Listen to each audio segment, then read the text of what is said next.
Yes, my lord. Oh, okay. Yes, any other appearance? May it please this honorable court. Yes. T.O. Inyambe. Inyambe is Inyambe. Assistant Yes. Director, President of Justice. My humble appearance is for the third defendant.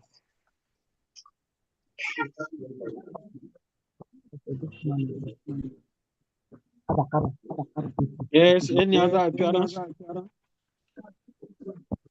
No appearance for the claimant.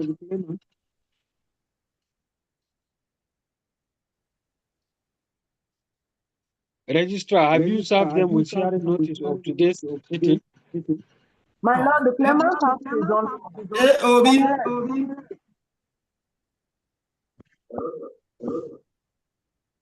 My lord, AOB appear for the claimant, sir.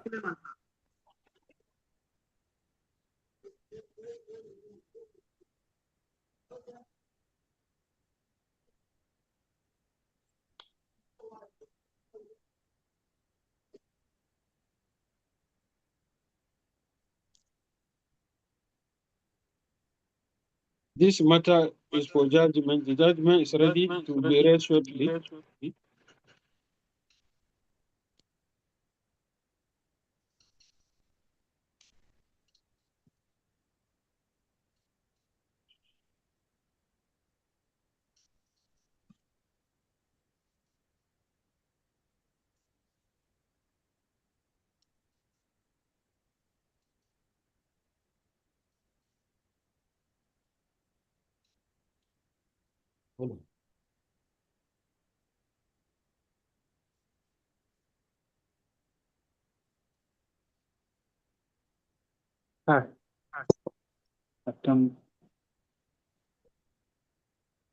Yes, this is the judgment of the court. By the general form of complaint dated 8th of August 2023 and filed on the same date, which was amended by the leave of this court on the 24th of September 2025, the claimant is claiming jointly and severally against the defendant for the following reliefs. I will skip reading the reliefs. They are already captured in the body of the judgment, and they are also in the pleadings of the parties. The first and second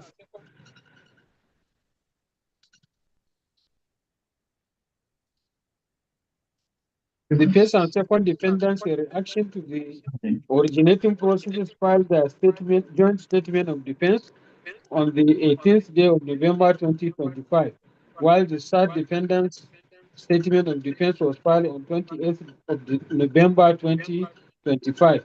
In reaction to the defendant's statement of defenses, the claimant on 23rd day of January 2026 filed a reply to the first and second defendant's statement of defense, as well as that of the third defendant. The claimant testified in proof of his case as CW1. He tendered documents which were admitted in evidence and marked as Exhibit C1 to C21. One, Mr. Adong Ayi Ekpenyo, testified for the first and second defendant as DW1. After adopting his witness statement on oath, as he adopted his witness statement on oath as his evidence in this case. A document was tendered through him and it was marked as Exhibit CE1. For the third defendant, one Mrs. Alam Ojong Ayams, who is the Director of Accounts in the Office of the Accountant General of Cross River State, testified as DW2. The third defendant witness adopted her witness statement on oath and as her evidence in this case. Thereafter, she was cross-examined and discharged. The case of the claimant. I will skip reading the case of the claimant. Likewise, the case of the first and second defendant. I will also skip reading that of the third defendant. I will also skip the replies by the claimant. I will skip reading the submissions of the third defendant. where counsel formulated a single issue. The argument has been captured in the body of the judgment. I will also skip the submissions of the claimant,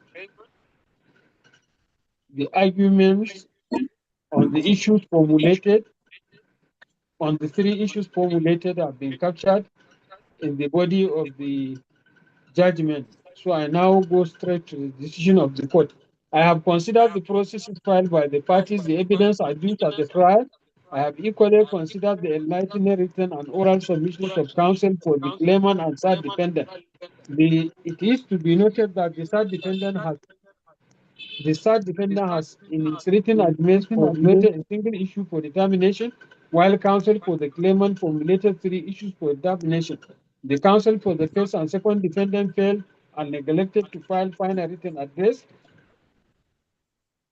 But on 17th day of July 2026, when this matter came up for adoption of final written addresses, counsel applied for an adjournment, which was vehemently opposed by counsel for the claimant, while the third defendant counsel said it cannot verify the claim of sickness, but argued that the parts being straightforward, no need to wait further for any other address.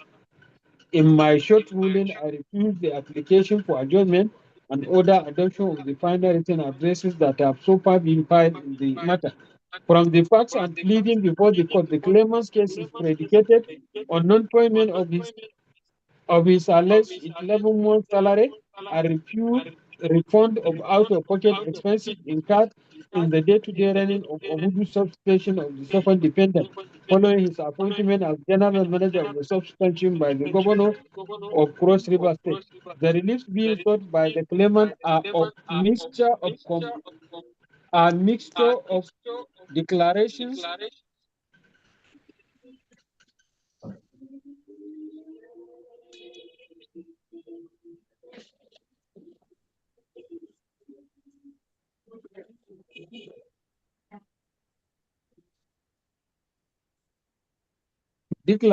payment of unpaid salaries, refund of out-of-pocket expenses, and damages.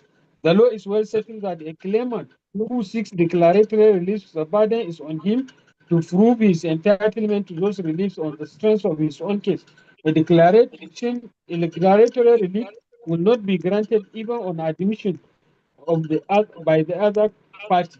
The claimant is also not entitled to rely on the weakness of the defense, if any. The rationale for this position of the law is that a claim for declaratory relief calls for the exercise of court discretionary power, and therefore the claimant must place sufficient materials before the court to enable it to exercise such discretion in its favor. In this case, relief A to E are declaratory reliefs, F to G are ancillary to declaratory reliefs. Consequently, the burden was on the claimant to prove to the court that he is entitled to those reliefs, notwithstanding any perceived weakness of the defense. See the case of Williams versus Hope Rising Voluntary Fund Society. See also Ogolo versus Ogolo and Okoye versus Nwanko. The first burden of proof in civil cases has two distinct and frequently confused meaning. First, it comprises of the burden of proof of as a matter of law and the pleadings, usually referred to as legal burden or the burden of establishing a case.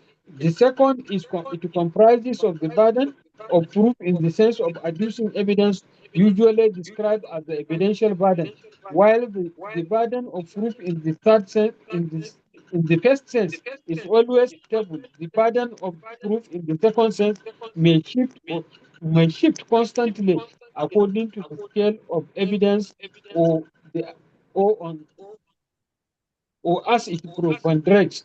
But put differently, in civil cases, while the burden of proof in the sense of establishing a case initially lies on the claimant, the proof or rebuttal of issues which arise in the course of the proceeding may shift from claimant to defendant and vice versa.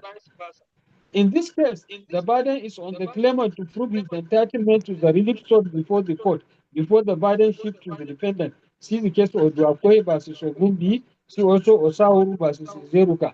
The general rule is that he who asserts must prove, therefore, the burden is on the claimant to face adduce prima facie evidence in support of his case. Where the claimant establishes a prima facie case, the burden shifts to the defendant to adduce counter evidence to sustain his defense. Where an allegation is made positively or negatively, and it is in a form as essential, and it forms essential part of a party's case, the proof of such allegation rests on the party. However, the evidential burden provided particular facts may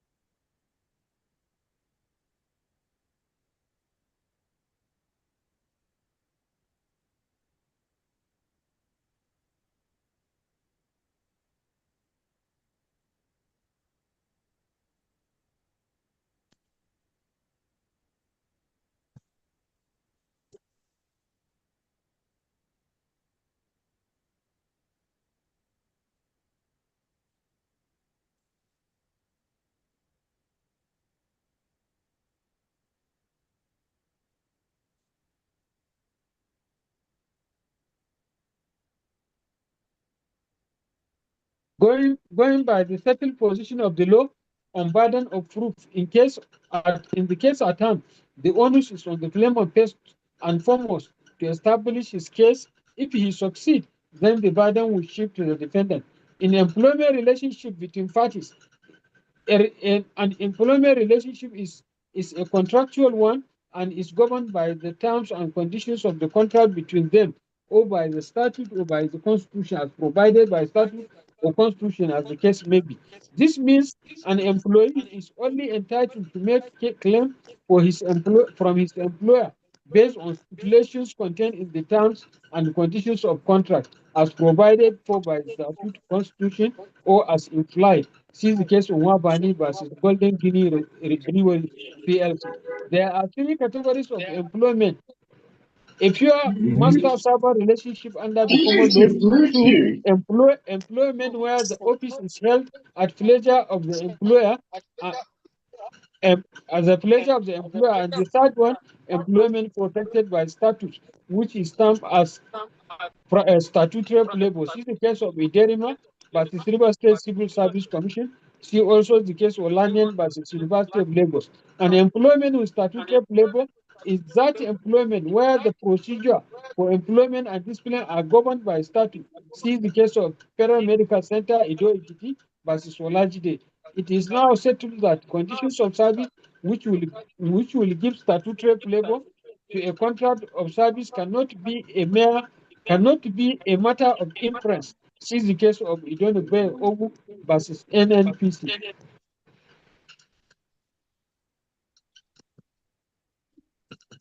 Versus NNPC. See also the case of Ogeba versus Benedio. See also the case of Azenebo versus Bayero University Kano. The employment led with statutory labor applies when employment is governed strictly on a statute or public regulation. It primarily covers public civil servants and employees of statutory corporations such as universities. The legal effect of employment that enjoys statutory protection is that it can only be terminated by if if the employer strictly follows the procedure outlined in the governing statutes. If an employer wrongfully terminates this type of employment, the court can declare termination null and void and of no effect and order reinstatement of the employee with full payment of back all the back wages and benefits. See the case of Olanian versus University of Lagos. See also Longe versus First Bank of Nigeria. For master-servant relationship, i.e. common law employment, is usually found in private sector. It is governed strictly by the terms of individual employment contract. The legal effect of this type of employment is that an employer has the right to terminate the employment at any time with or without reason, provided for a requirement of notice is given or payment in lieu of notice is provided. Unlike statutory employment, the court will not compel reinstatement if the termination is wrongful. The legal remedy of an unlawful termination is limited to damages equivalent to the salary of the employee who have earned during the required notice period. The third category of employment is that employment at will or at pleasure of employer.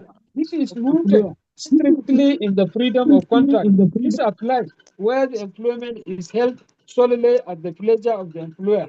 In this kind of employment, either party may terminate the contract at any time without notice and for any reason, either for any reason. This offers maximum flexibility for employers, but provide minimal security for the employee. The claimant in this case has insisted that he was appointed general manager by the executive governor of Cross River State, and the letter of appointment and the press release to that effect is is with the third defendant, i.e., the government of Cross River State. That's why the claimant put the defendant on notice to produce the said letter of appointment and the press release. However, the defendant on their part insisted that there is no such a letter of appointment or press release respecting claimant's appointment in their position. They also stated that claimant was a political appointee of the governor and his appointment elapsed in May 2019 at the end of the 4-year tenure of the governor, and it has not been renewed. The claimant insisted that having been appointed general manager of Wood substation of the second defendant by the governor of Cross River State, he is still entitled to payment of arrears of 11 months salary.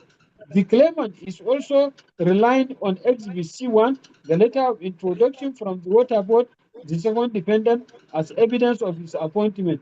In their defense, the first and second defendant insisted that the claimant was not their employee, as he was appointed by the governor as a general manager, and no, on their own, they cannot disobey the directives of the governor on the said appointment. For the third defendant, the claimant was a political appointee made at the pleasure of the governor, and the claimant's appointment has ended in May 2019 at the expiration of the tenure of the then governor in May 2019. And the claimant, having been paid his May salary, has no outstanding unpaid salary, as his appointment ends with the expiration of 4 years of the then governor who appointed him.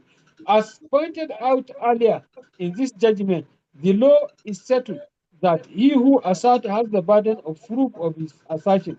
And in law, it is when the party having the burden of proof has discharged the onus of proof that the burden shifts to the other party. See sections 131, 132, 133, and 134 of the Evidence Act as amended. See also the case of Idul versus Wayo. From the facts and evidence before the court, the claimant's employment is not one less with statutory labor.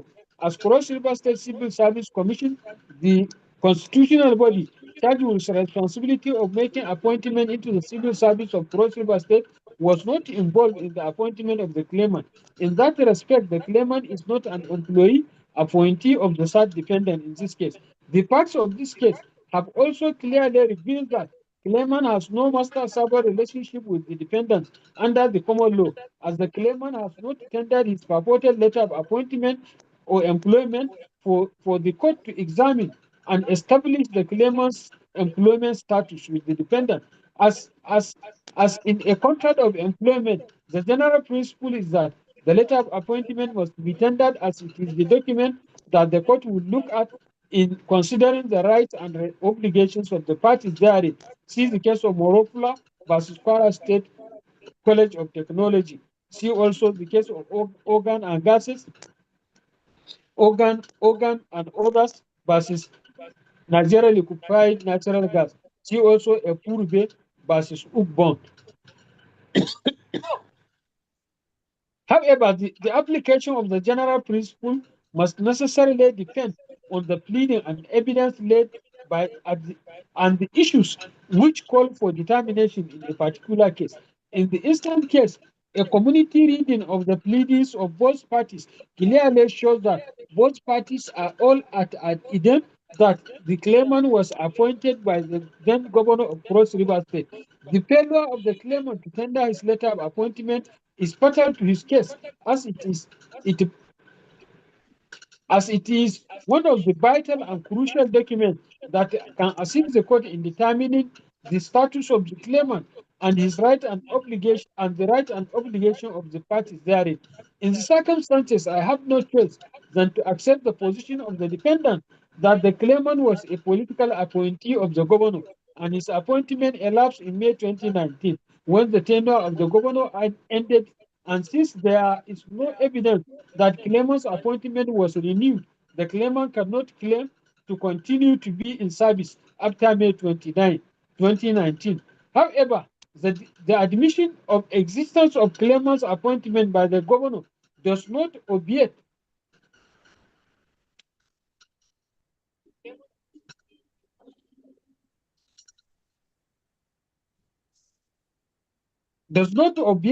the need to tender the letter of employment. It is the letter of appointment that provides the terms and conditions of appointment, which the court will resort to in considering and determining the rights and obligations of the parties. Where the claimant fails to tender and prove the fact that his appointment is a contract of service, he will not be entitled to declaration that he was employee of the defendant. See the case of Borofula versus Kwara State College of Technology. See also the case of Nigerian Institute of International Affairs versus Ayam Fulu. In the instant case, the abandonment of the claimant that his appointment was by letter and press release, he is duty bound to tender those documents in evidence. The mere fact that he puts the defendant on notice to produce those documents will not relieve him of the burden of tendering them in evidence. The law is tried that service of notice to produce on the adverse party pursuant to Section 91 of the Evidence Act does not compel the party served to produce the document. Rather, it entitles the party serving the notice to adduce secondary evidence of the document in question.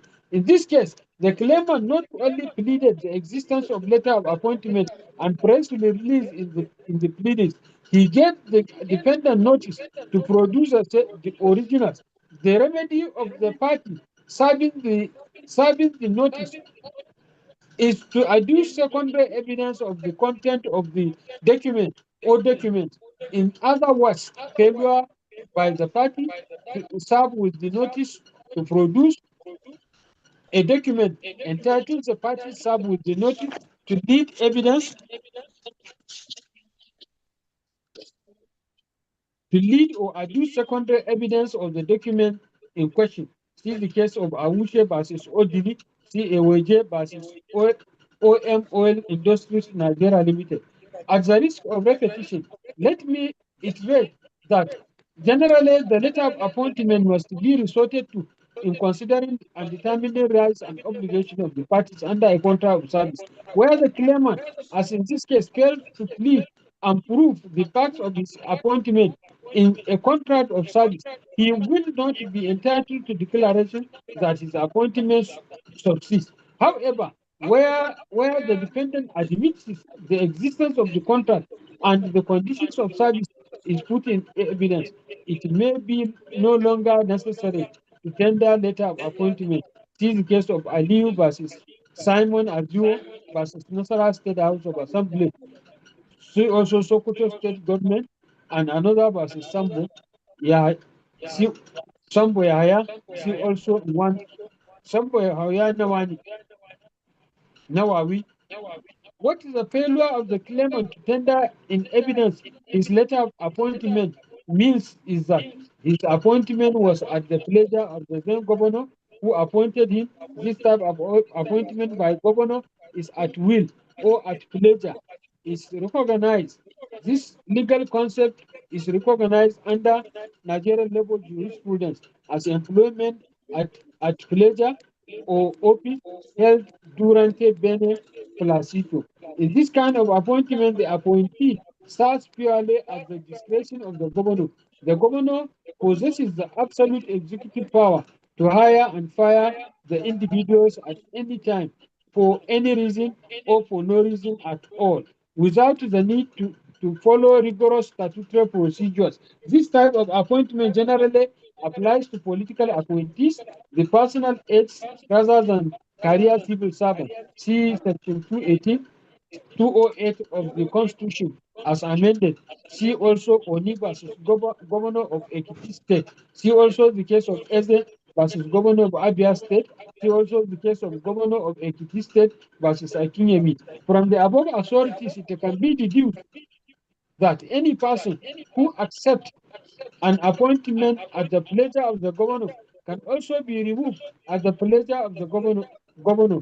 The governor retains the wide and inhibited discretionary discretion to terminate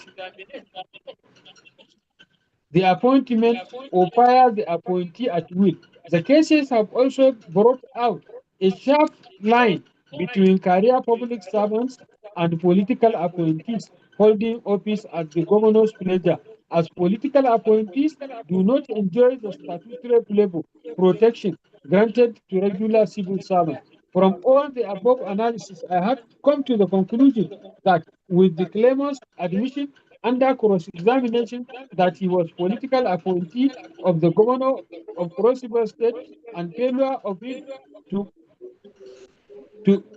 and failure of his counsel to re-examine him to repair the evidence to tailor it to agree with the claimant with the claimant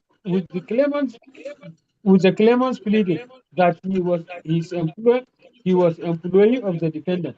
The position of the defendant that his appointment was a political appointment made by the governor at his pleasure stands unshaken.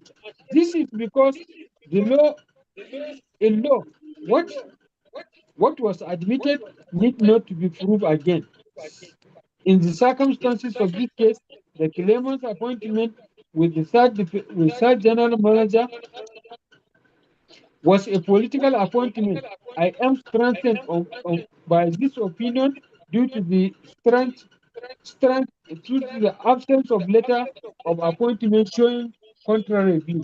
It has also been held that a political appointee or political office holder is a person who is engaged by a politician who has been elected or appointed to serve as a public officer.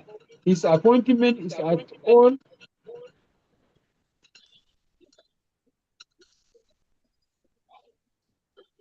he has no security of tenure. In other words, a political appointee, a political office holder or appointee is any person holding hold, who is a public officer or a person employed by civil service or judicial service of the state. But this does not include appointment by a politician and who holds office at the pleasure of the governor or the person who appointed him. Therefore, political appointee,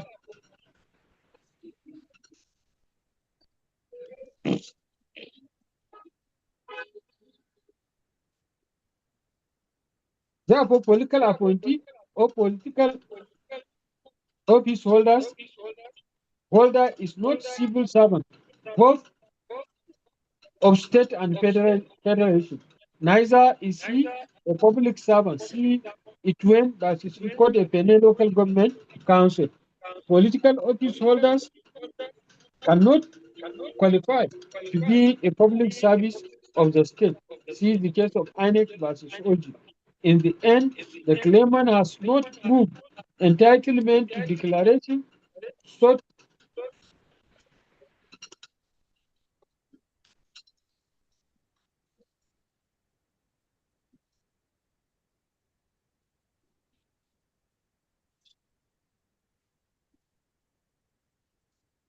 the claimant has not tendered his letter of appointment for the court to be able to make a finding regarding status of employment of the claimant.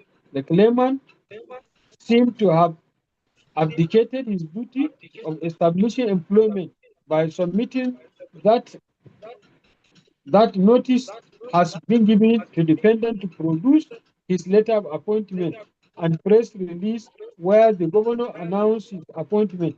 The law does not allow shifting of burden when it comes to giving of evidence.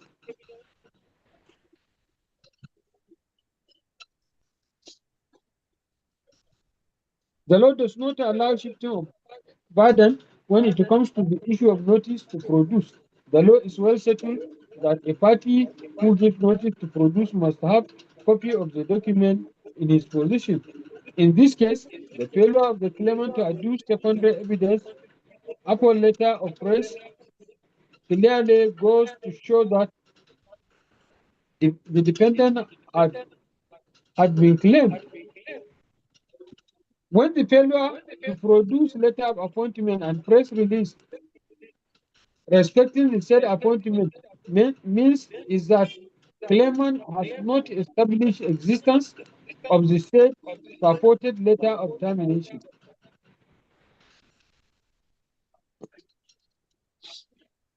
The defendant insisted that the claimant's appointment was politically regulated by Section 208 of the Constitution, and it has elapsed in May at the end of the tenure of the governor, and it has not been renewed.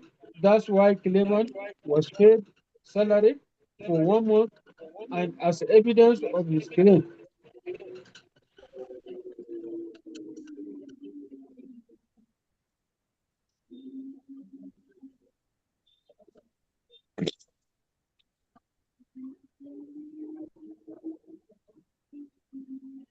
Therefore, since the claimant has under cross-examination supported the claim of the defendant that he was a political appointee, this court is duty bound to accept the consequences of the parties in this case to the effect that the claimant was a political appointee of the then governor of Cross River State, and his tenure ended with, with the tenure of the then governor in 2019. This is because there is no evidence from the appointing authority to show.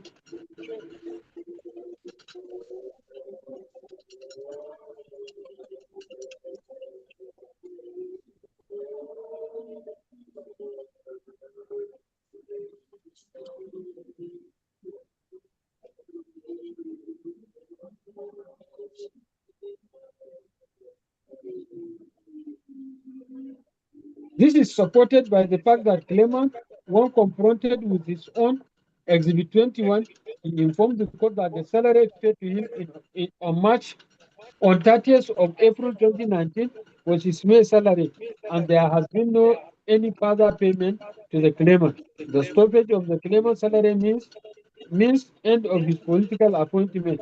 This is so when the appointment was not evidence in writing. Exhibit the letter of introduction is not letter of appointment. It is letter for claimant to resume duty where the governor wanted him to serve as political appointee. The governor, as chief executive officer of the state, has power to make political appointment and give such appointment any message or directives, and can serve wherever the governor wanted the political appointee to serve.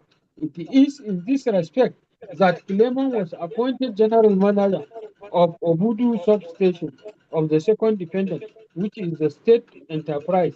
Exhibit C20, CE1, C.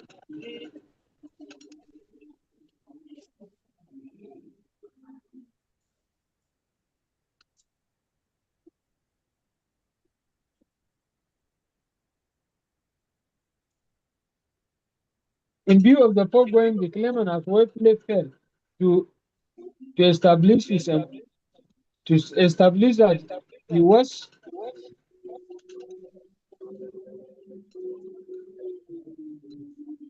he was not a political appointee.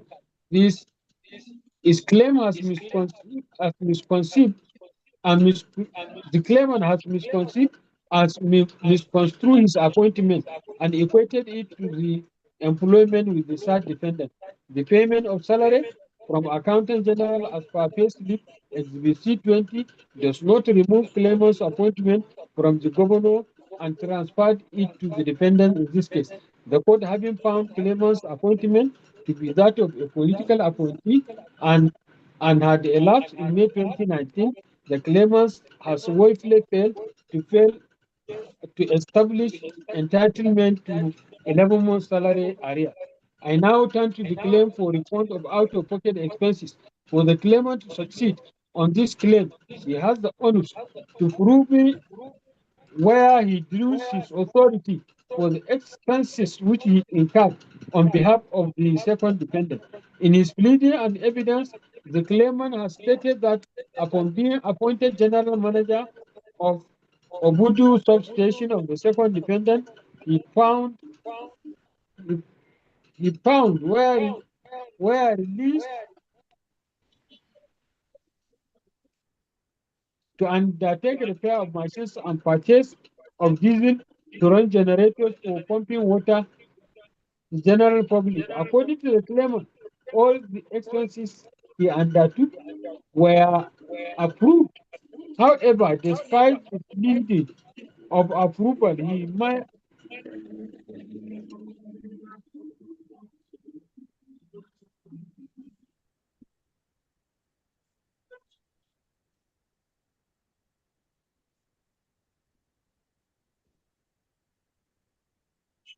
according to the claimant, all the expenses were approved. However, despite the pleading of approval, by any he had not tendered anything before the court to that effect.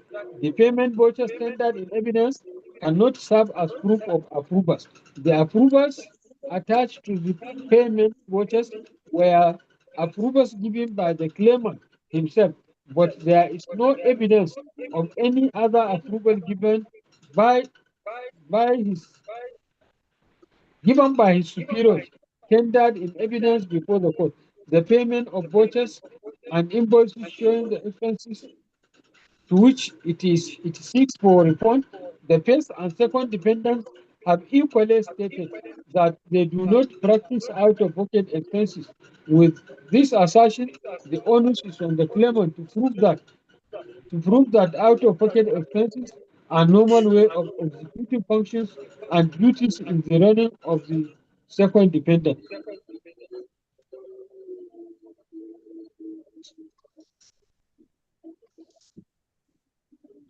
The payment vouchers and invoices showing expenses which he seeks refund. The first and second dependent have equally stated that they do not practice out-of-pocket expenses. With this assertion, the onus is on the claimant to prove that out-of-pocket expenses is normal.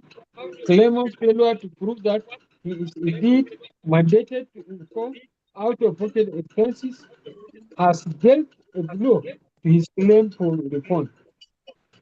I have carefully examined the payment vouchers, purported approvals given approval.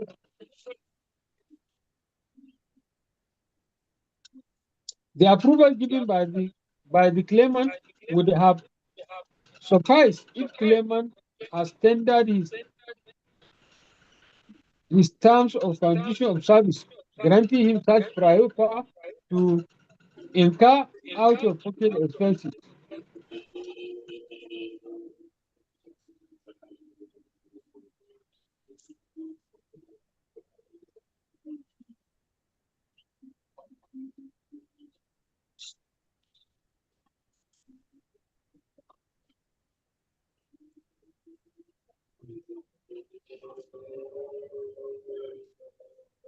I believe I believe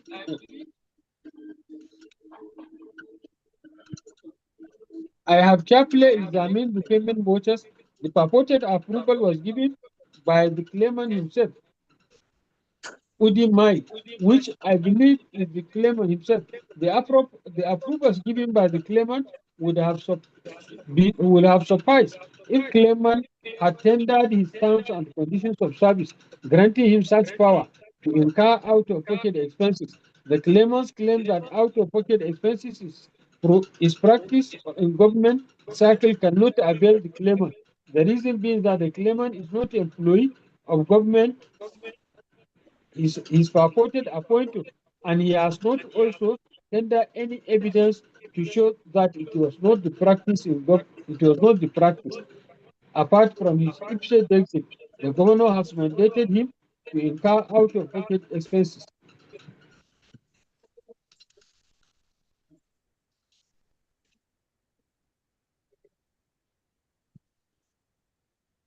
In view of the facts, in view of the fact that no evidence of formal engagement of the claimant was tendered in evidence, there is no way this court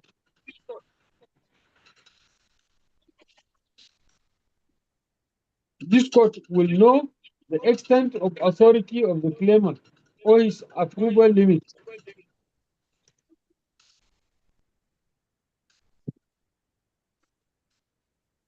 And extent to which he is allowed to incur liability on behalf of the defendants. The absence of authority given to the claimant to incur expenses has rendered the claimant's request for refund as ungrantable. To make the matters worse for the claimant, there is no iota of evidence to prove that the services allegedly rendered to the second defendant had been carried out and to whom it was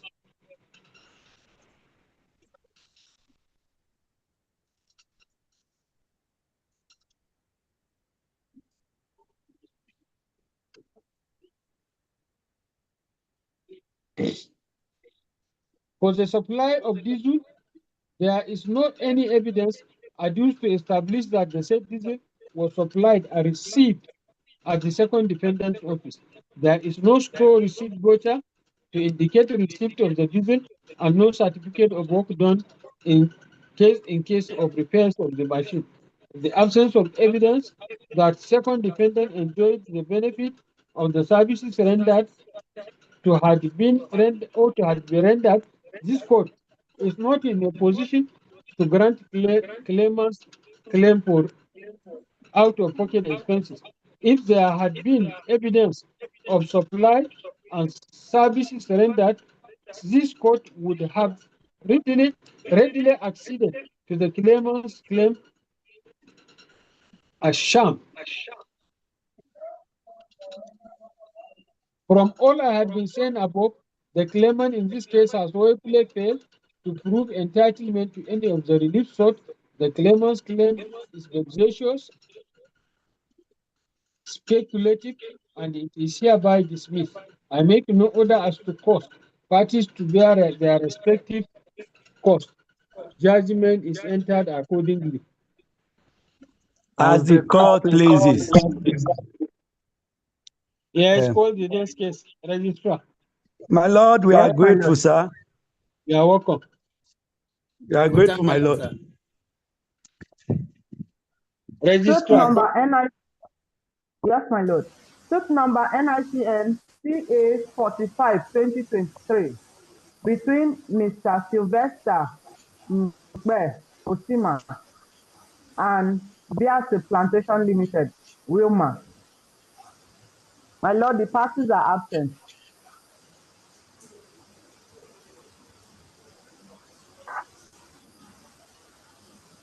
Appearance. Appearance. Counsel, you have to unmute yourself. You have muted your speaker. Unmute your speaker.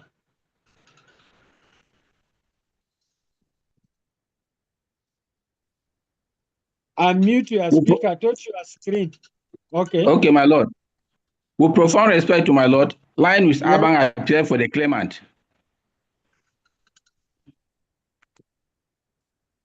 My lord, Yes. line with Abang appear for the claimant, my lord. Yes. Any other appearance?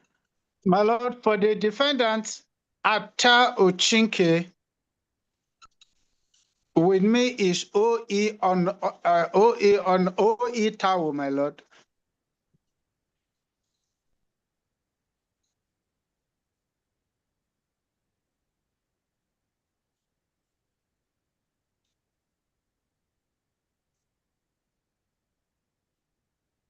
Yes. Any other appearance? No, my lord. This case is for judgment. The judgment is ready. It will be read shortly.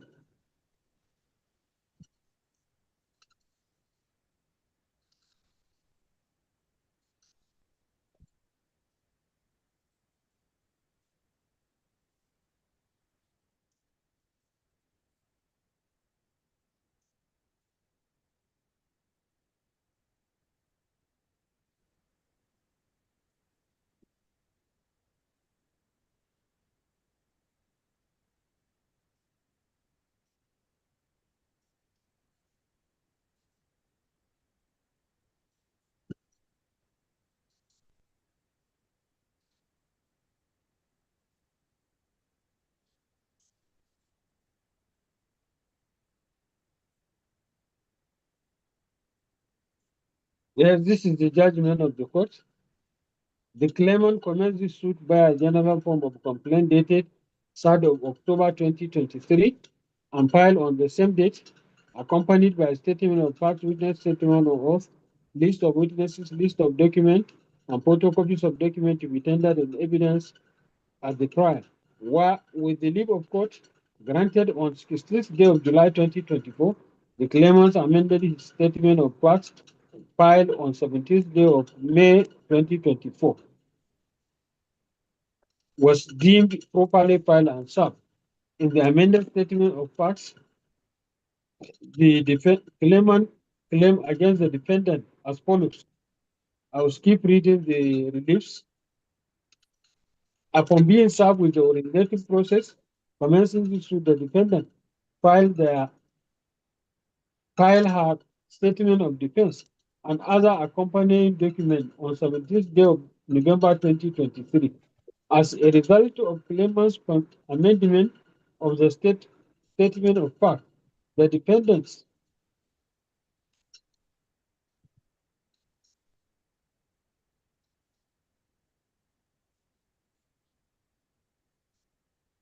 the defendant in his defense called two witnesses, one Mr. Solomon Apolio Jire and Miss and Glory Ebe. They all testified, adopted their witness statement on oath as their evidence. The case of the claimant, I will keep reading the case of the claimant. The case of the defendant, the same thing.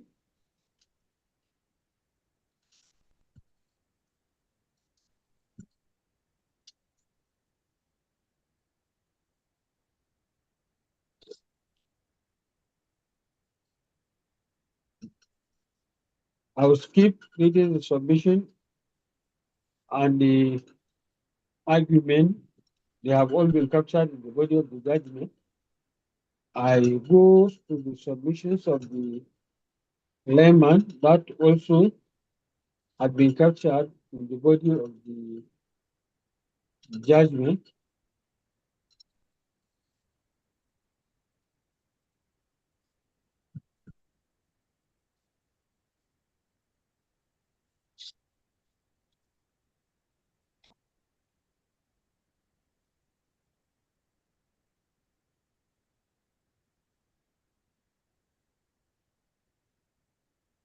I shall also keep reading the submissions of counsel for the claimant.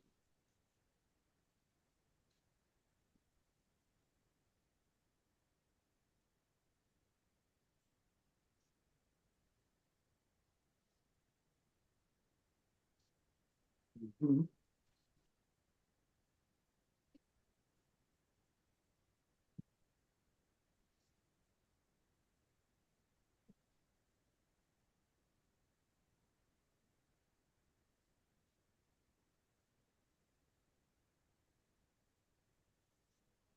Ah, right. So I have passed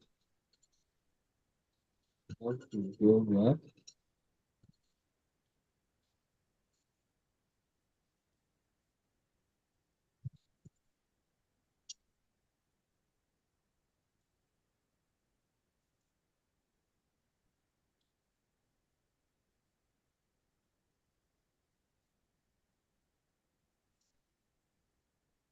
Mhm.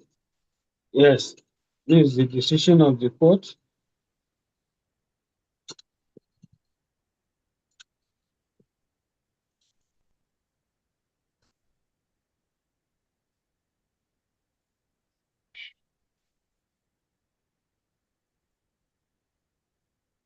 I have considered the processes filed by the parties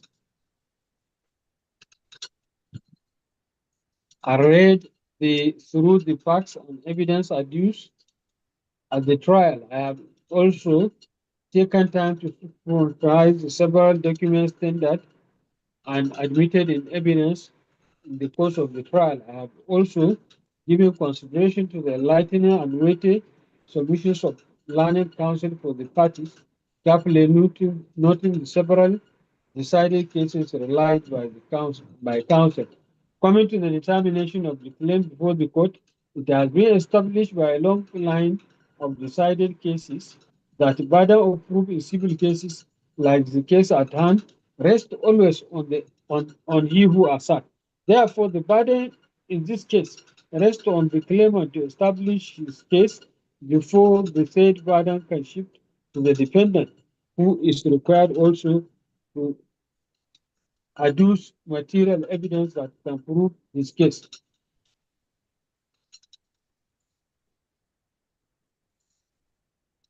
I have cited cases on burden of proof.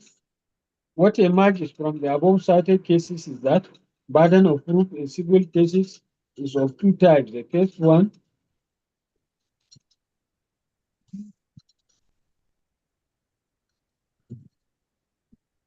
What emerges from the above cited authority is that burden of proof is of two types. The first, what is called evidential burden,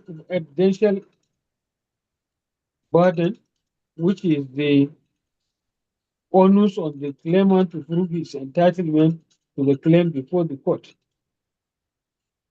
See also the case of Obule Anfa Agatu Cooperative Group Planning Society versus Nigerian Agricultural and Cooperative Bank. See also Indul versus Wayo. From the seven reliefs being sought by the claimant, reliefs A, B, C are for declarations.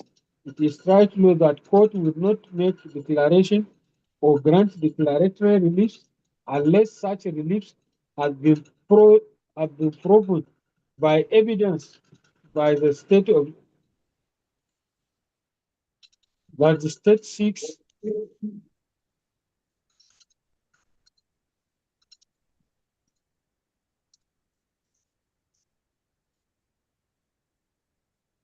the burden of proof on the claimant in establishing declaratory reliefs to the satisfaction of the court is CB1. See the case of Mutwashe versus Shorobe, Bello versus Iruka, Dumes Nigeria Limited versus Mwakuba. The grounds of the claimant in this case is that his summary dismissal from service was done prematurely without notice or salary in lieu of notice. He was that on 27th day of July 2023, he was accused of allegedly committing a fraudulent act that and that on Monday 26th and 30th, he took some workers, including two nursing mothers, Olga Blessing Kana and Wana versus Henshaw, to work in an area allocated to the claimant to carry out cleaning and sanitation in preparation for the visit of the team of round table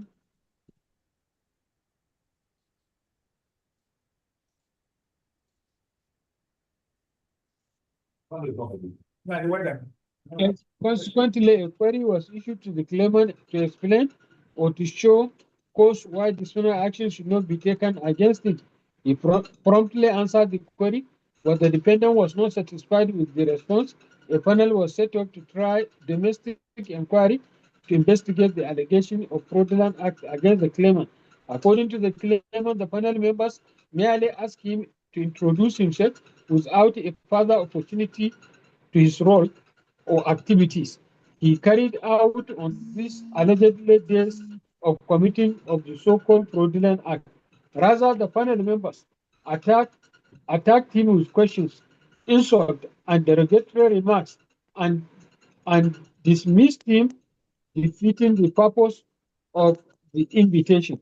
The claimant is of the view that his dismissal from service was predetermined by the defendant who manufactured the allegation and manipulated the domestic inquiry to, to, to find him guilty of the alleged allegations.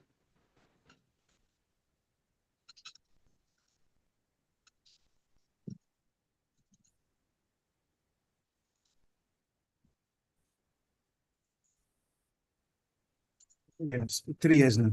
This case.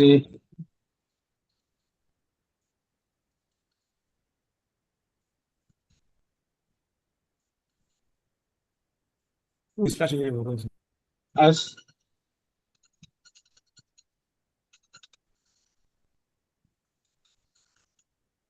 Is the weather? Is the rain? no, council,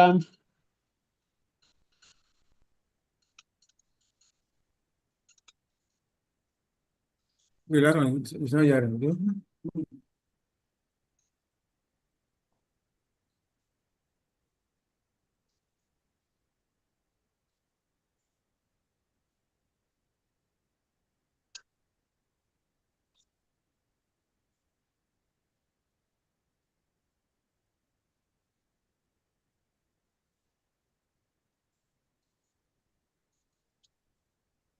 The rain.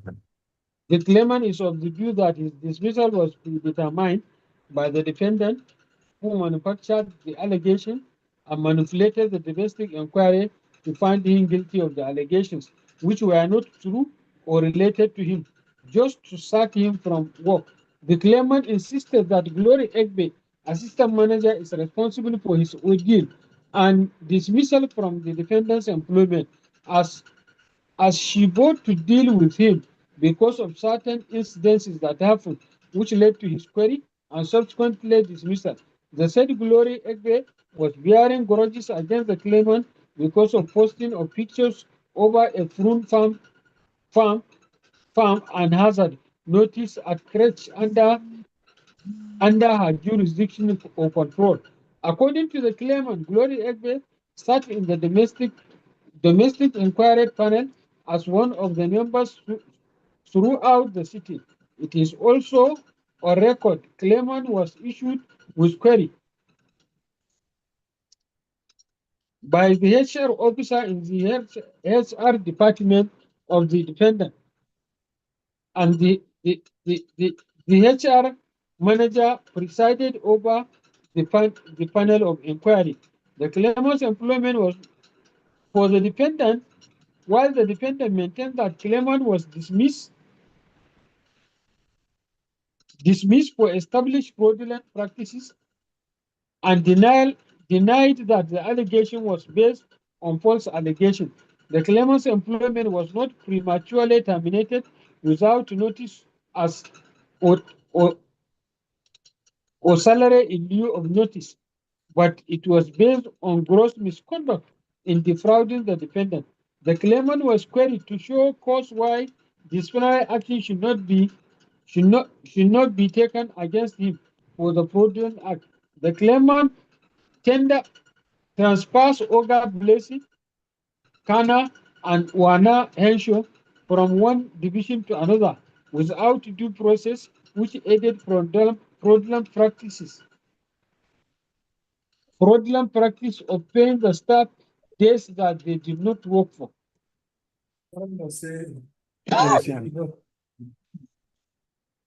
You should off the The defendant stated at the sitting of the domestic investigation panel, the claimant was given opportunity and he presented his defense as shown in the report of the investigation. The claimant was at the sitting the claimant at the sitting was confronted and given opportunity to respond to the allegations of defrauding the defendant through payment of workers that did not work. The defendant stated that Glory Egbe was not in any way responsible for the claimant's ordeal and his dismissal from service. Glory Egbe had no or both to deal with the claimant. The pictures were not from her jurisdiction. The defendant stated that Gloria Egbe was a member of the domestic inquiry panel as claimant who was subject to the inquiry was under her direct supervision.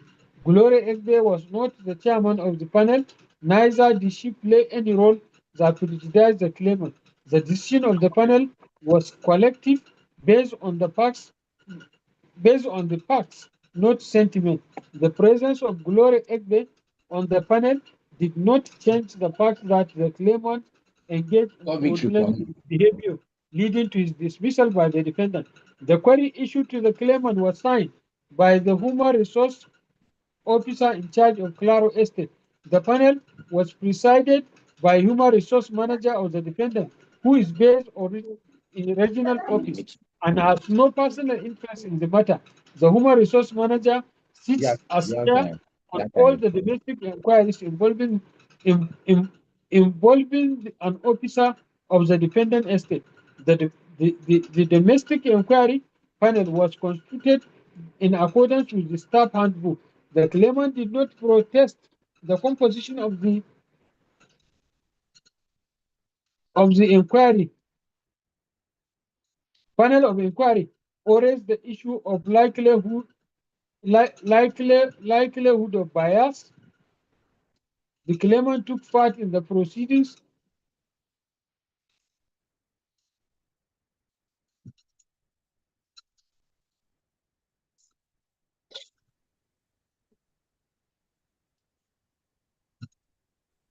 From the facts, as can be gleaned from the pleadings and evidence, the claimant in this suit was queried for fraudulent act respecting taking of two, two, two members of staff of the defendant, namely Glory Egbe Kana and Uwana Henshaw, CXBC6. Sorry, Oga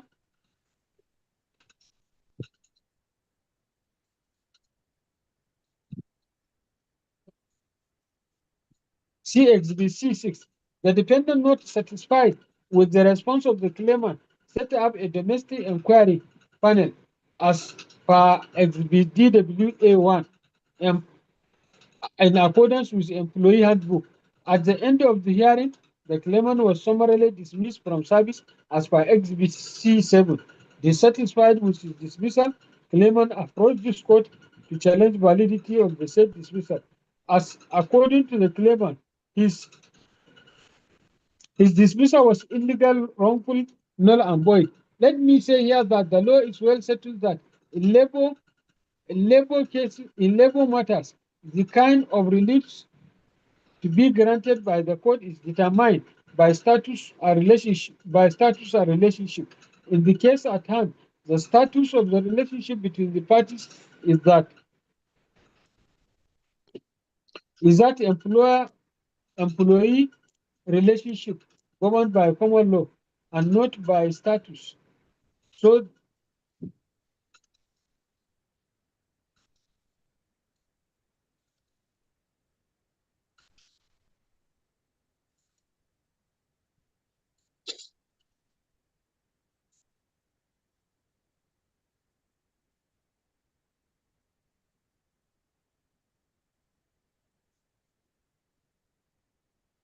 in Daudu versus UBA, the court agreed that the employer can bring the appointment of his employee to an end for any reason or for no reason at all, so long as he acts within the terms of the employment, as motive is irrelevant in determining employment.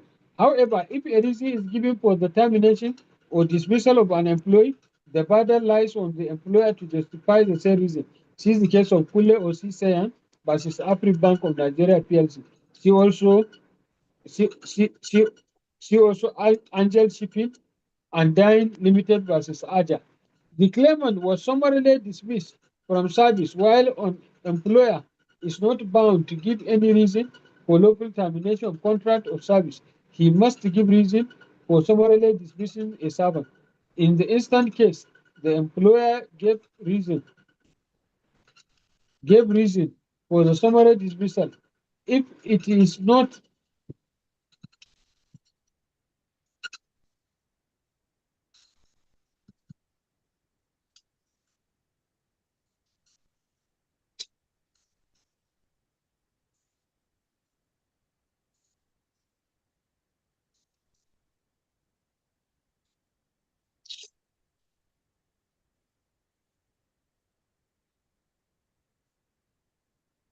in an attempt to prove his case, the claimant placed before the court a number of documents. They include letter of employment XBC1, confirmation XBC2, letter of promotion XBC 3, salary increment XBC 4, salary increments XBC 5, letter of query XBC 6, letter of dismissal XBC 7, environmental cleaning and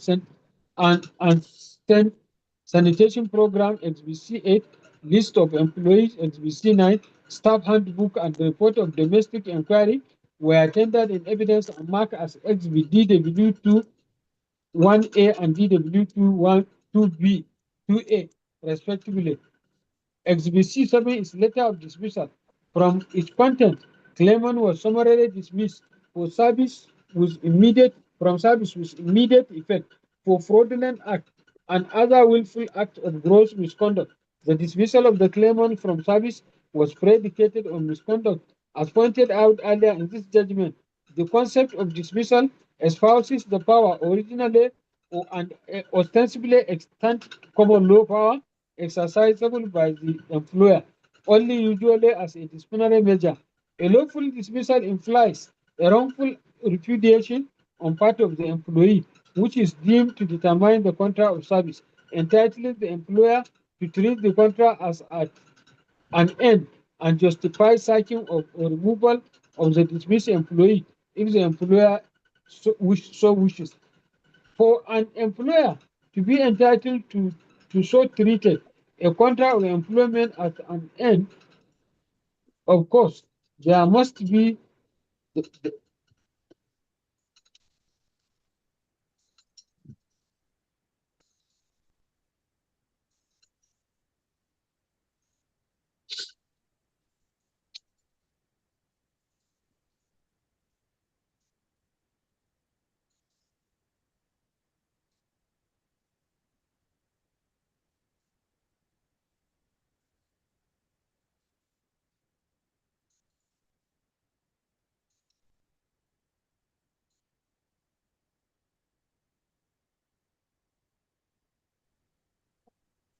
the claimant was summarily dismissed from service, while an employer is not bound to give any reason for lawful termination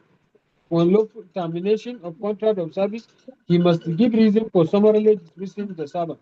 In the instant case, the employer gave reason for summary dismissal. It is not as though it woke up one night and decided to dismiss the claimant. CXB 6 a query served on the claimant, and when his reply was not satisfactory, a panel of inquiry was set up where he appeared and defended himself. On 28th day of July 2023. See report of the disciplinary committee XBDW2A. In any event, the accepted general legal principle is that employer has a general power to dismiss for misconduct of any kind that can justify dismissal and to terminate the employer's employment or give him a month's salary notice in lieu of notice. Therefore, where an employer is found to be engaged in dishonest practices or criminal activities or acts or behaviors that demonstratively portray the employee as a reliable person, the employer has very strong reason to dismiss the employee. In such situation, the dismissal of the employee is usually attributed to act of misconduct by which the employee has performed below the expectation of the employer, has allowed him to pernicious behaviors to make such employer suffer losses or exposes the employer to risk. See Akubo.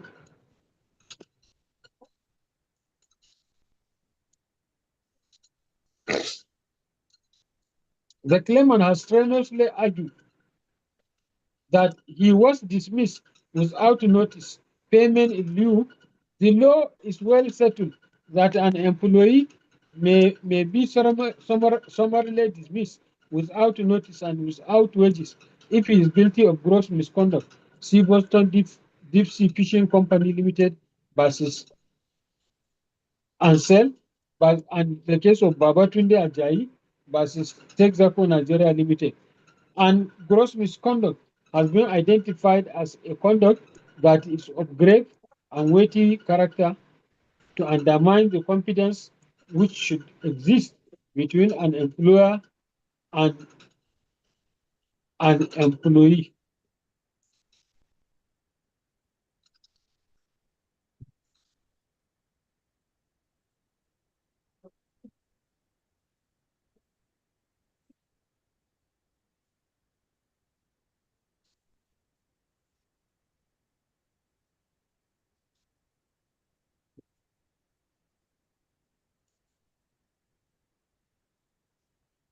The claimant tried in his pleading and evidence to heap blame on Gloria Egbe as responsible for his own death.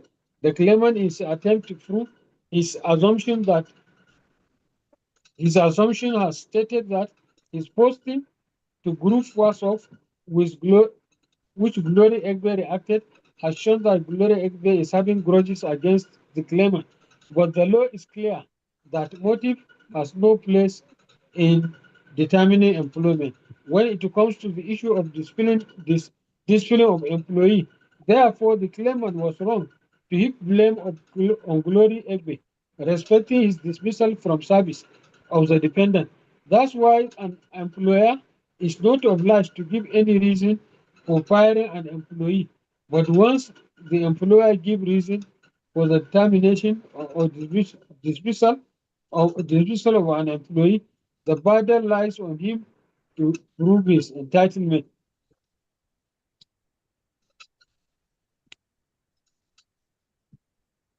I am satisfied from the evidence before the court that Gloria Egboy was not in any way responsible for claimant's ordeal and his dismissal from service. Gloria Egboy had no grudges or both to deal with the claimant. The picture of overgrown farm tools posted by the claimant were in Division 4, not where Glory Egbe is in control, as the picture were not from the area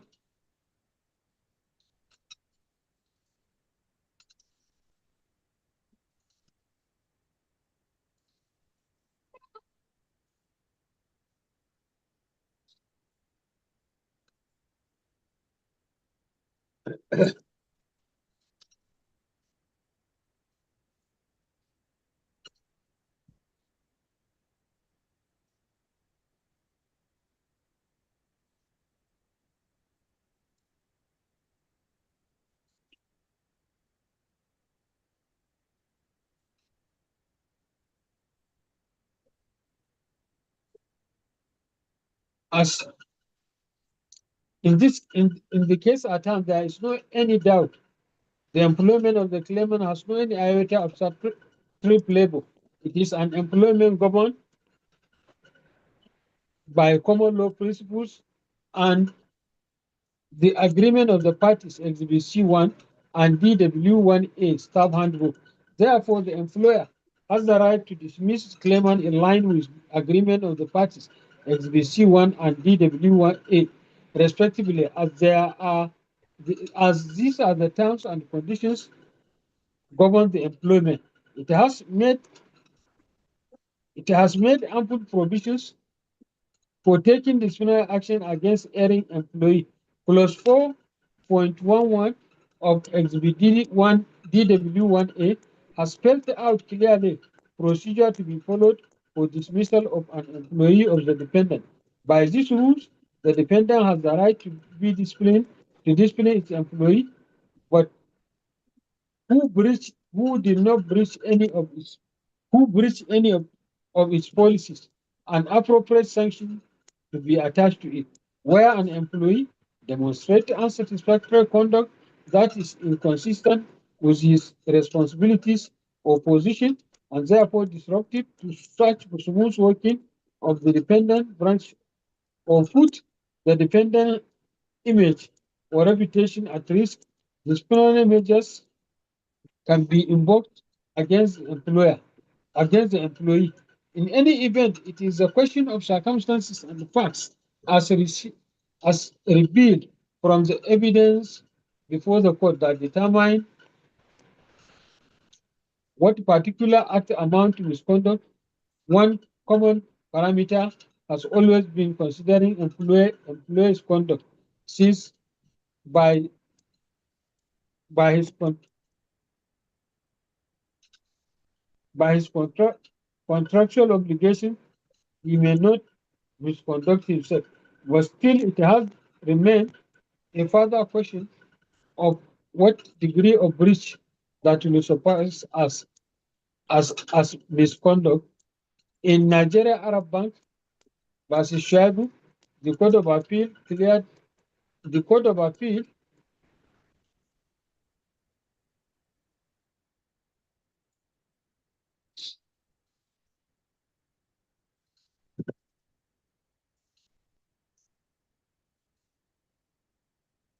as under common law, disobedience of lawful orders is viewed seriously. Such conduct normally and usually attract penalty of summary dismissal. Disobedience ranked as one of the worst form of misconduct in any establishment. The court further observed where there is no fixed rule of law defining the degree of misconduct that will justify dismissal. It is enough that the conduct of the several employees is of grave and weighty character as to undermine the confidence which should exist between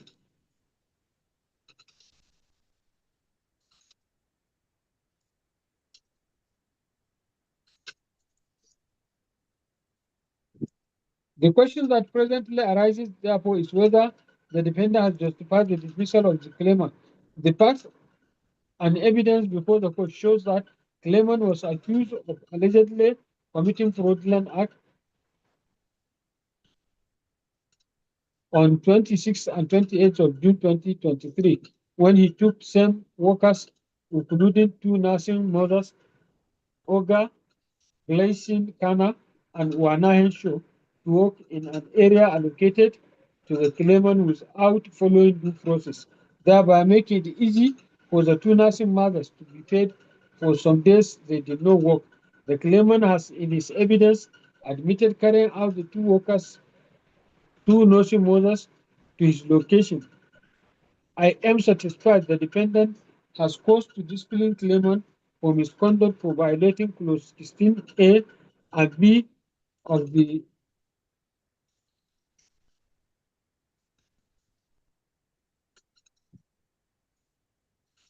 the claimant by his action is questioning the validity of Exhibit C7 on the ground that the disciplinary action was in violation of the doctrine of natural justice. From the foregoing, I firmly believe that the defendant has proved the reason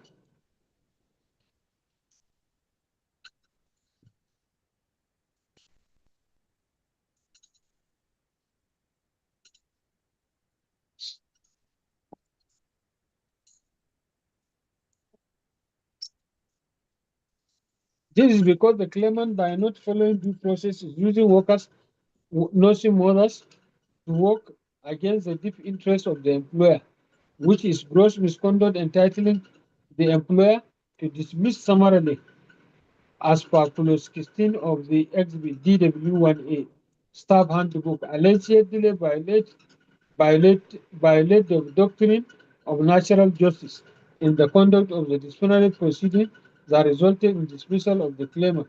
According to the claimant, following setting up of the disciplinary committee, where he was merely asked by members to introduce himself,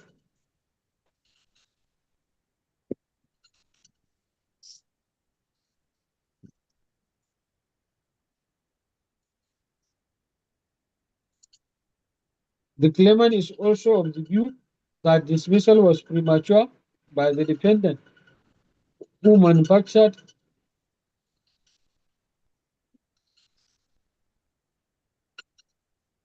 the claimant insisted that Glory Egbe, assistant manager, is responsible for his audience as she vowed to deal with him. The said Glory was bearing grudges against him. The claimant further stated that the head of human resources chaired the panel of inquiry while Edet, who issued the query to the claimant, also participated. While the defendant maintained that the claimant was dismissed for established fraudulent practices, the denial that the allegation was made bona fide allegations. As the claimant, therefore, Oga Blessing Kana Wanasho from transferred Oga Blessing Kana Wanasho from one division to the other by not following due process, and also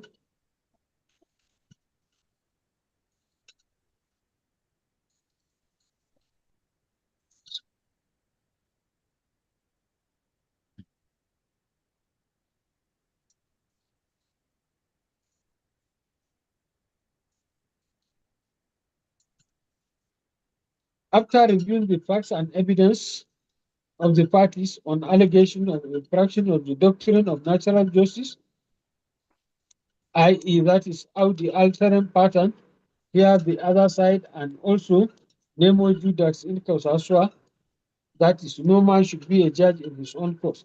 The claimant who asserted violating doctrine of natural justice has the burden of proving its violation.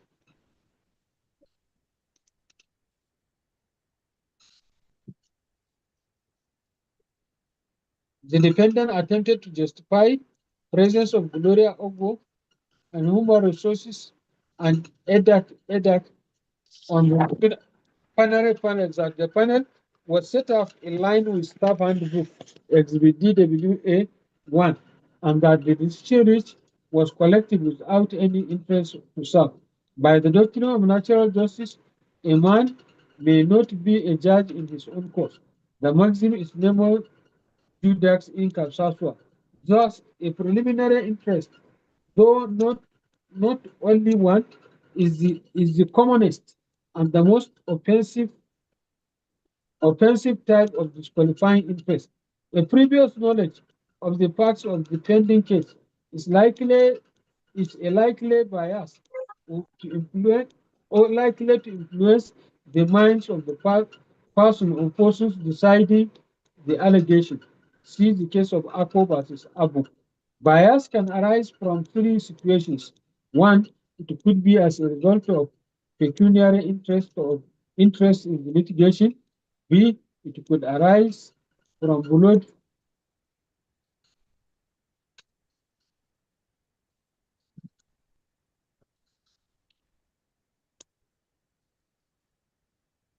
Three, a mere natural aversion or revulsion to the facts of the case could give rise to bias on the part of the adjudicator. See the case of University of Calabar versus Esiaga. It is to be noted that bias is a very serious attack on the person and integrity of the person making the decision. Thus, if it may be fairly inferred by a reasonable person sitting and watching the proceeding from the circumstances,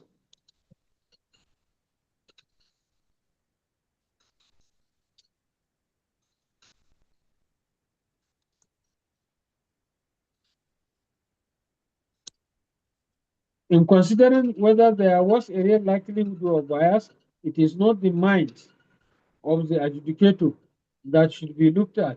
Even if the panel was an impartial one and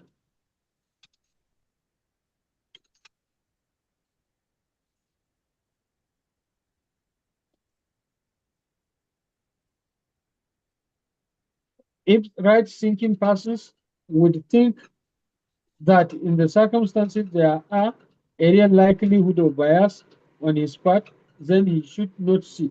And if he does sit, his decision cannot stand. Nevertheless, there would appear to be real likelihood of bias. So,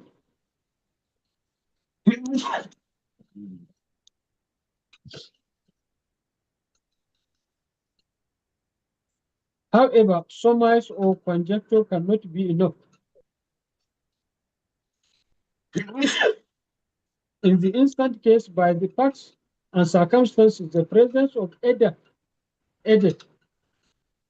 the HR officer who queried the claimant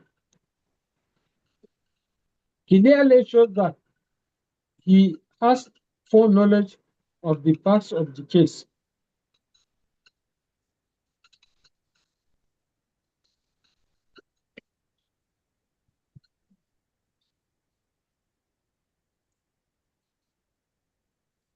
Where the conduct of a member is impugned, the court will not be concerned with whether the adjudicator was in fact biased. Where even the evidence adduced has pointed strongly to the interference that an adjudicator was in fact biased, could confine itself to that.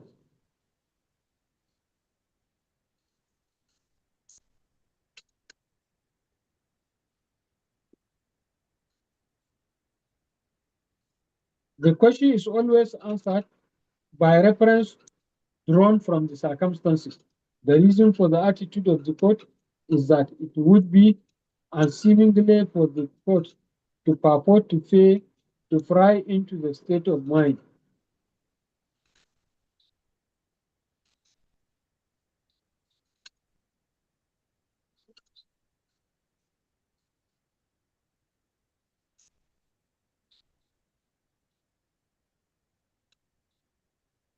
The reason for this attitude of the court is that it would be unseemly for the court to purport to pry into the state of mind of any member of the panel. See Abiola versus Federal Republic of Nigeria. The rule on the alternate pattern postulates that the court or tribunal must hear both sides at every material stage of proceeding before handing down its decision. It is a rule of fairness, and a court cannot be fair unless it consists of both sides. The case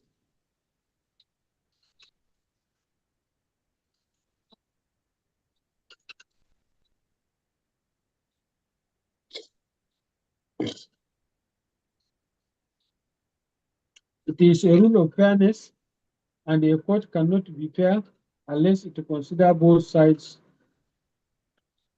By the rule, a party must be given adequate opportunity to answer the case made against him. See the case of Ikuma versus Silva, Pina versus Imade, and others. The rule of fair hearing is not a technical doctrine, but a rule of substance. The question is not whether injustice has been done because of lack of hearing, but whether a party entitled to hearing has been heard. In fact, given an opportunity of hearing. Thus, once an appellate court comes to the conclusion that party was entitled to be heard before decision, he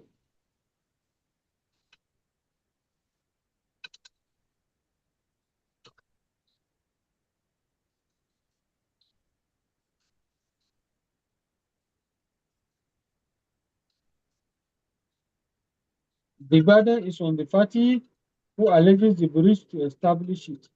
Where a body such as the panel in this case, act in administrative and not in judicial, quasi-judicial, does not take the evidence on oath, the question of right to cross-examine witness does not arise in the proceeding before such body. The need for a hearing is satisfied by the opportunity to make representation, written or oral, to the body. The administrative body could get information from other sources and is not obliged to disclose it to the person to be affected by it, although it might be prejudicial to him. The essential thing is that the body gives a fair opportunity to the person to be affected as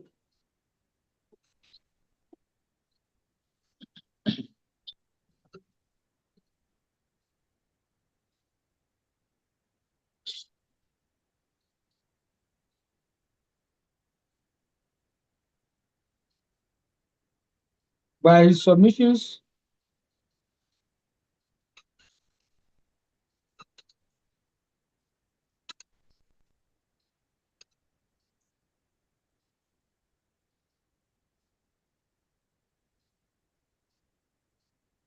From my analysis above, it is clear to me that though the claimant was queried, answered the query, appeared before the panel, and answered questions put to him, which clearly shows satisfactorily that the rule of natural justice on how the alterum patent has been complied with.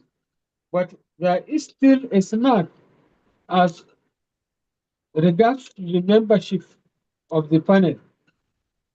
EDAC, who had full knowledge of the case to be investigated, was present. His presence has tainted the report exhibit DW2A with bias. In the circumstances, the entire process has been rendered negative, and the dismissal of the claimant from service was rendered wrongful. This only entitled claimant to only 1 month salary in lieu of notice, of which remedy is available for wrongful dismissal. He is also entitled to all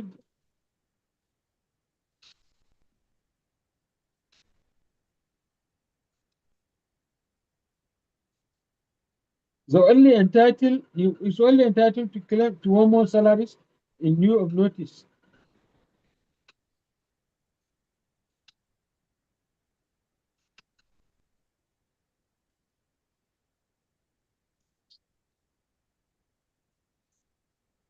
In the end, I declare the dismissal of the claim wrongful for having been tainted with bias. Relief D, which is for 5 million naira, is not grantable as there is no evidence adduced in proof of such. Likewise, relief E, 3 million naira for defamation, failed because there was no iota of evidence adduced to prove defamation of character by the claimant against the defendant. However, the claimant, having succeeded on the ground of bias, is entitled to costs, which I assessed in the sum of 5 million naira, which I assessed in the sum of 1 million naira. In the sum of 1 million naira.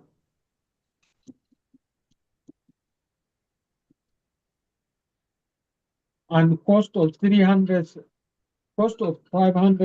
naira. Cost of 500,000 naira.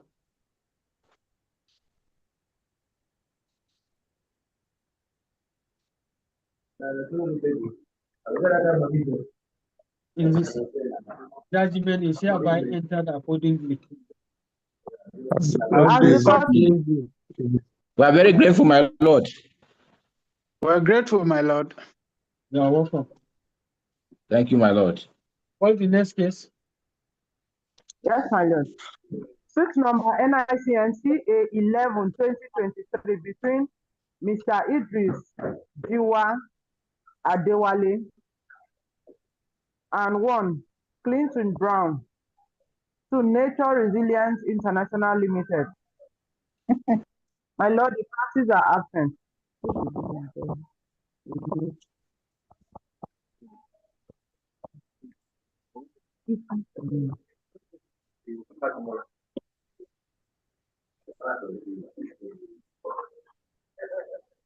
Appearance. Appearance. Appearance. With the most profound humility, my Lord. Yes. My noble Lord, my name is V.N. Wanko, and my appearance is for the defendants on record.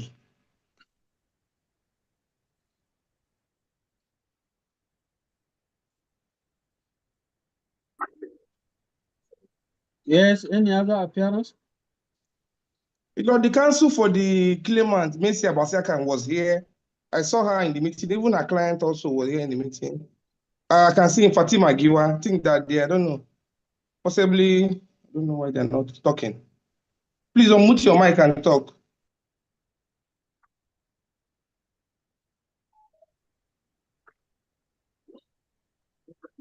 Well, if they are not on, maybe let me stand down this matter to see whether, so that you can get in touch with council to join. Call the next As the case. court, please. Yes, my lord. Suit As the number court, please. NICNC A56/2025 between Mr. Adefowowe Adebamo and Sterling Bank Limited, formerly known as Sterling Bank PLC. My lord, the parties are absent. No, Appearance. the claimant is present. The claimant is present. I can't see him until I see. I can't record We can't see the the person claimant. that It's are not using. Yes. May the court be pleased, A.G. Roberts appears for the claimant.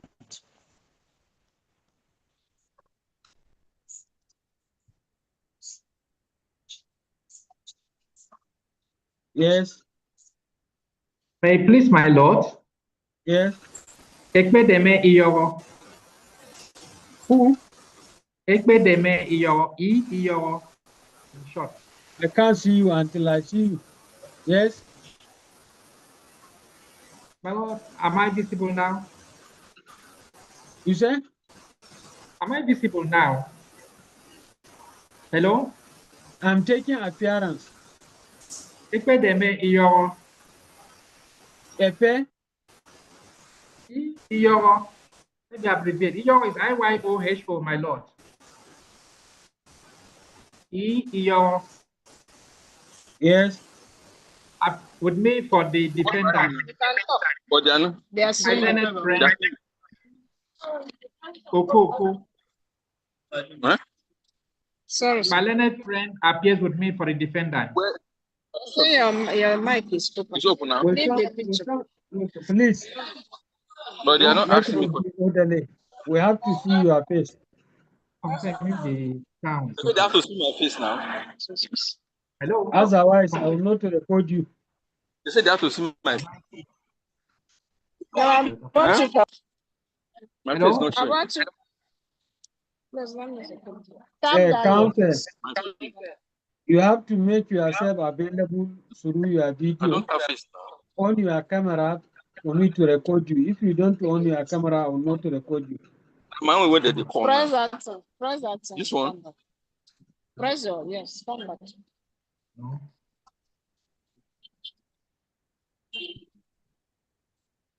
Hello? You know, come.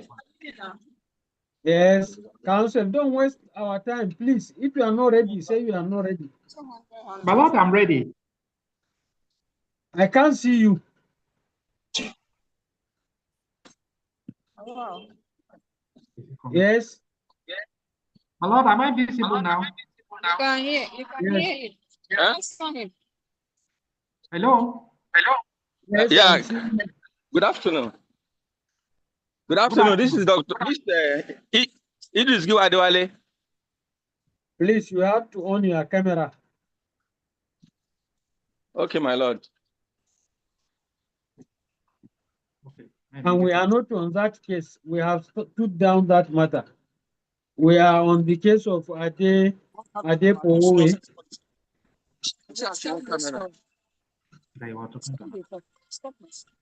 We are on NICM/CS/56/2025. Enlarge this thing. Why they don't like them? Tap that Yes. place. How do I on the camera? Yes. I do this camera. Make So my the face show me matter is for adoption of final written address. Yes. Have you Yes. filed your addresses? Yes, my lord, we had filed our addresses. The defendant final address had been filed. There to adopt. Then It is supposed to just Yes, like Mr. Ayo. It's a Iyo, IYOHO, my lord. The defendant final address had been filed. Yes. Lord, the defendant final address was filed on the 21st of May, Now your phone is my phone. 2026. At least we saw you before. I Yes. said we are going before. Upon receipt of the claimant final address, If that one wants to, let's do that now.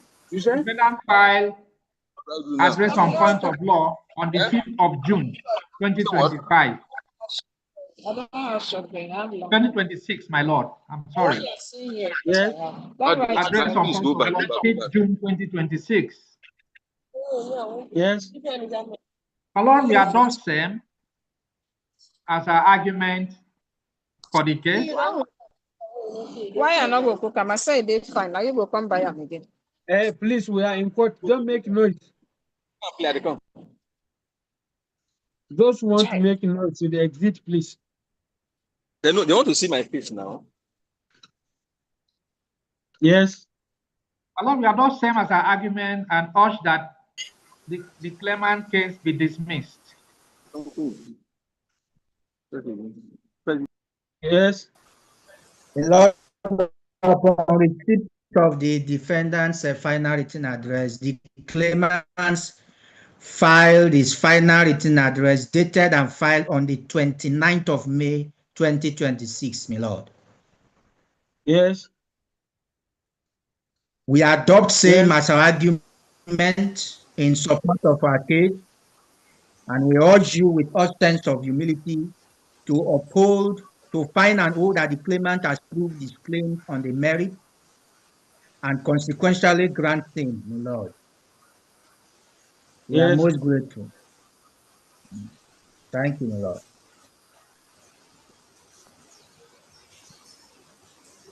Judgment reserved. That will be As the communicated. court pleases. As court pleases. The court pleases. Thank you, my Lord. You are welcome. My Lord, we are grateful. You are welcome. The stood down matter, call the stood down matter. Yes, my lord. Suit number NICN CA 11/2023 between Idris Jiwa Adewale and one Clinton Brown to Nature Resilient International Limited. My lord, the claimant is online. Claim. Where I'm is online. it? I'm online. The I'm online, my defendant lord. is absent, my lord. Yes. Appearance. Appearance. With the most profound humility, my noble Lord, my name is Yes. VN Wanko, and my Yes. appearance is for the defendants on record. Yes. My Lord, the matter is for adoption of final address. No counsel for the claimant. I've called the counsel for the claimant. She picked and said her phone went off, but she had put it on that she will come in. I've also sent her a WhatsApp message and it delivered. I don't know why she's not here, but we have all filed our final address, my lord. Okay. Can we make progress? Yes, my lord, we can adopt. Yes. My lord, the defendant filed her final address on the 9th of June.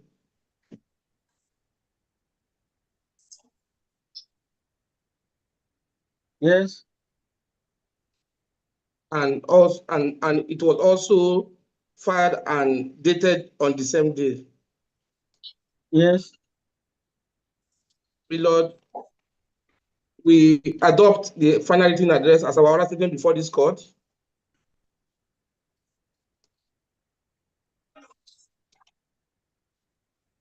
Yes. And we urge my lord to grant the defendant's prayer as prayed in his statement of defense and dismiss the claimant's case as lacking in merit with substantial cause, my lord.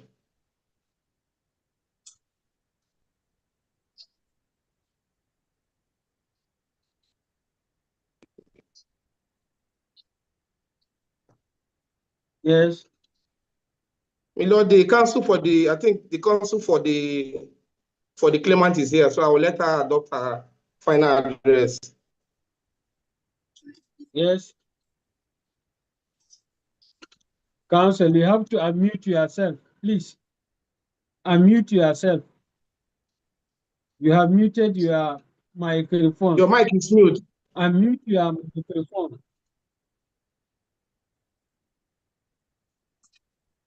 Please unmute your microphone. You have to unmute your microphone for me to hear you. You have muted yourself. Unmute yourself. Touch your screen. My Lord, I Yes. have. With respect, my Lord, Mercy Abasekanekbuk. My Lord, I appear for the claimants. I'm so sorry, my Lord, for the delay. Yes. My Lord, we have filed the final written address of the claimant dated the 16th day of June, 2026, and filed same day. My Lord, we adopt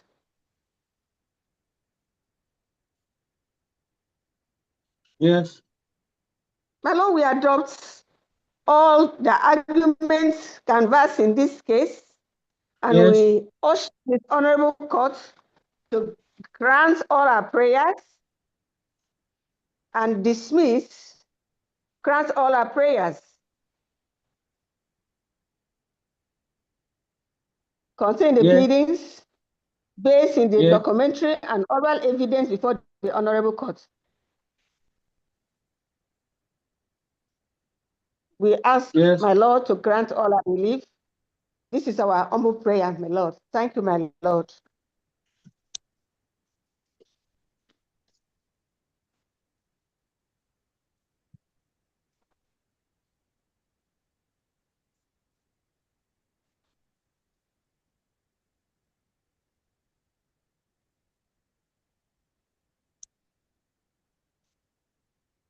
Judgment reserved.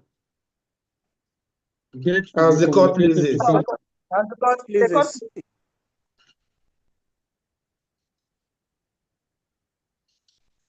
But it may be, the date may be during vacation.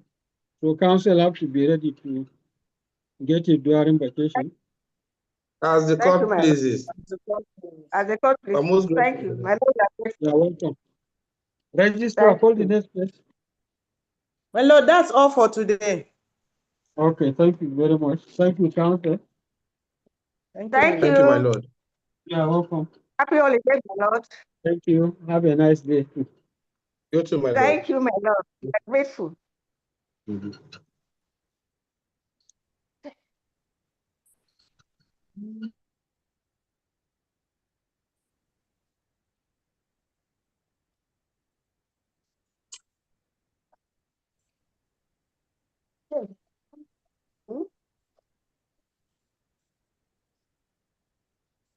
Is it on? I said it on.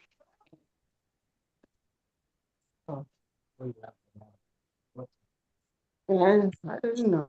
Because the phone is even going off. Check.